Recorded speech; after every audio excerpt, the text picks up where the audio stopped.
It happened at that time that Judah went down from his brothers and settled near a certain Adullamite whose name was Hira. There, Judah saw the daughter of a certain Canaanite whose name was Shua. He married her and went in to her. She conceived and bore a son, and he named him Again, she conceived and bore a son, whom she named Onan. Yet again she bore a son, and she named him Shelah. She was in Kezib when she bore him. Judah took a wife for his firstborn. Her name was Tamar. But Judah's firstborn, was wicked in the sight of the Lord, and the Lord put him to death. Then Judah said to Onan, "Go into your brother's wife, and perform the duty of a brother-in-law to her. Raise up offspring for your brother." But since Onan knew that the offspring would not be his, he spilled his semen on the ground whenever he went into his brother's wife, so that he would not give offspring to his brother.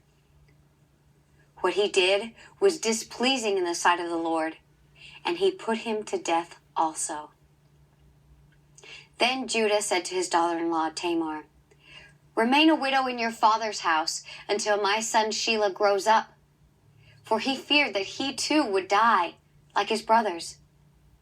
So Tamar went to live in her father's house. In course of time, the wife of Judah, Shua's daughter, died. When Judah's time of mourning was over, he went up to Timnah to his sheep shearers, he and his friend Hira the Adullamite. When Tamar was told, "Your father-in-law is going up to Timnah to shear his sheep," she put off her widow's garments, put on a veil, wrapped herself up, and sat down at the entrance to Enaim, which is on the road to Timnah.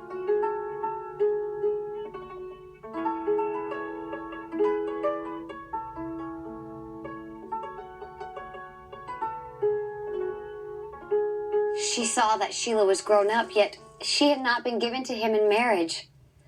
When Judah saw her, he thought her to be a prostitute, for she had covered her face.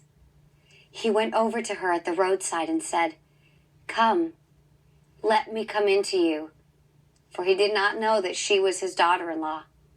She said, "What will you give me, that you may come in to me?"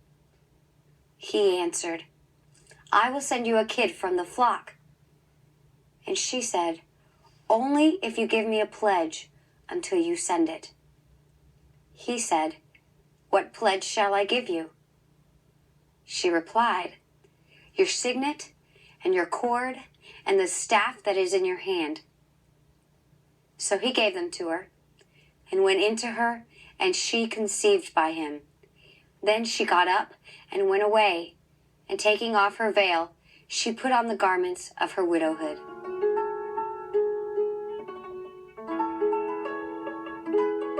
When Judah sent the kid by his friend the Adullamite to recover the pledge from the woman, he could not find her. He asked the townspeople, "Where is the temple prostitute who was at Enaim by the wayside?" But they said, "No prostitute has been here." So he returned to Judah and said, "I have not found her. Moreover, the townspeople said, 'No prostitute has been here.'"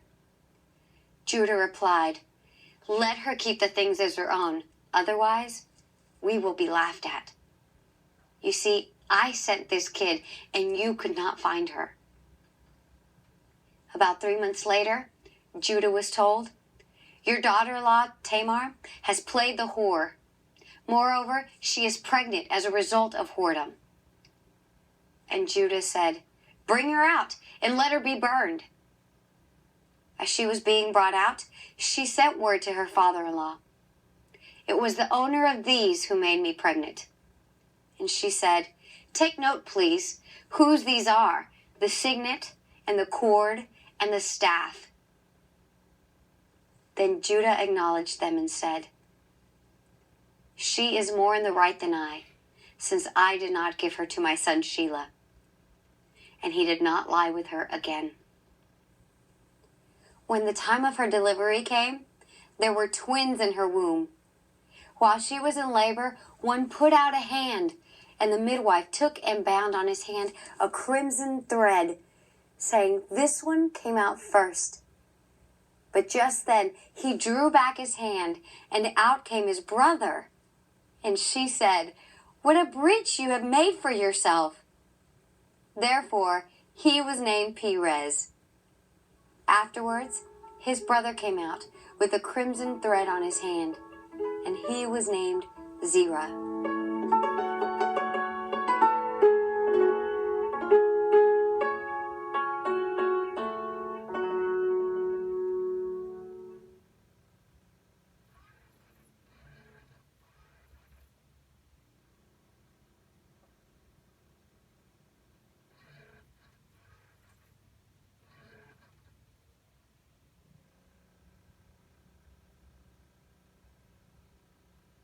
Well, Alice, we're at Genesis 38, and we're reading along in the book of Genesis. We come to the story of Tamar, which has some challenges as we read it in terms of its content.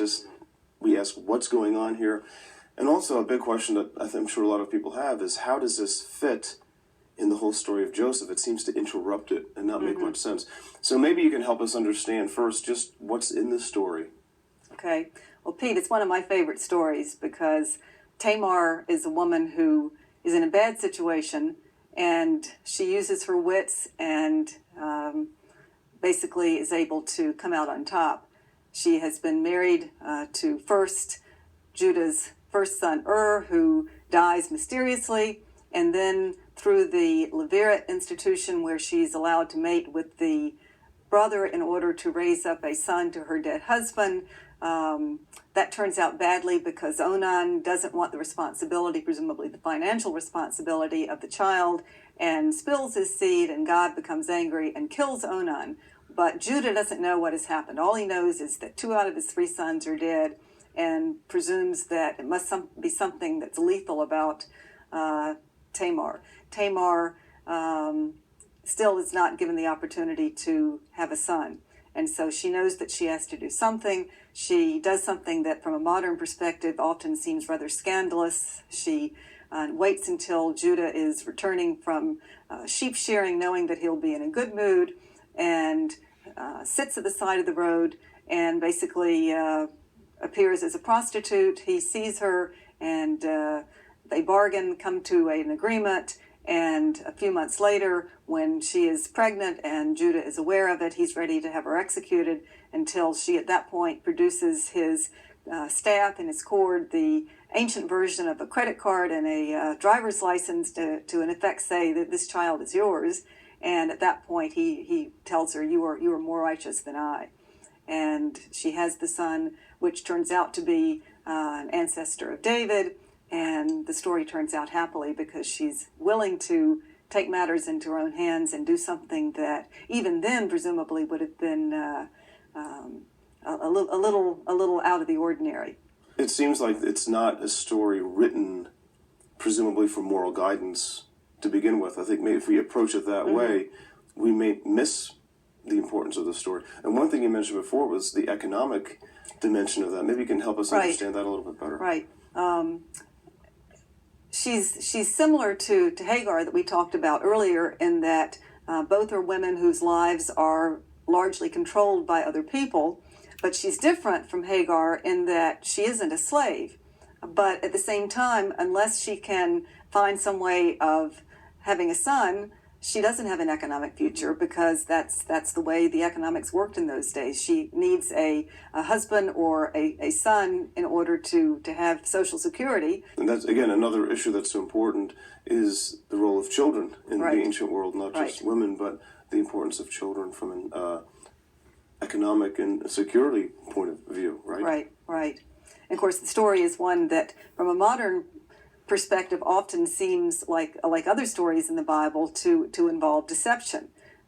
Tamar deceives Judah, and there's no question that that's what she does. That's her intention. That's what she succeeds in doing. And from a modern perspective, any sort of deception, except the simplest sort of social so-called white lies. Most deceptions beyond that we consider to be morally suspect. But in this context, the what we call deception and feel uncomfortable about can also be called an example of tricksterism in the Bible, where people who don't have access to power have to resort to a trick in order to get what they really have a right to have, but don't have the access to the usual routes to get. And she's certainly not chided for that in No. the Genesis. She's actually Comes out looking pretty good. Right. Judah even says you're in the right, and you're more right than I am. So that That word righteous, you are more righteous than I. And sometimes we Right. have an understanding of what the word means in the modern world, which may not even be what ancients meant by that. So righteous meaning, well, in this case, more just, more that you have a legal right to what you have gotten through this somewhat unusual stratagem. So Tamar is a trickster, but she's not the only example of a trickster in the book of Genesis, is she? Well, maybe we can talk about Rebecca now in that context, because here we have maybe the biggest example of a trickster in the book of Genesis. And maybe we can talk about Tamar and Rebecca and how they sort of relate. Right. And Rebecca, even more than Tamar, often gets bad press from commentators for her deception of her husband. But interestingly, unlike Tamar, Rebecca has a vision, dream, in which God tells her that the older son will serve the younger rather than the usual reversal. And so there's a sense in which she actually has a kind of divine mandate for what she does. Whereas Tamar is not acting on the basis of any sort of dream or vision or mandate. She's just acting on the basis of her own need to get what rightfully is hers. On the other hand, Rebecca, in her tricksterism, is acting on a dream in which God has let her know what is supposed to happen. And of course, even having had this dream, that people debate as to whether she should take matters into her own hand as she does, or whether she should wait and let God take care of it for her. But she takes the proactive role, and as a result, the Bible story emerges as we have it, with her son Jacob being the primary one in the Hebrew line rather than Esau.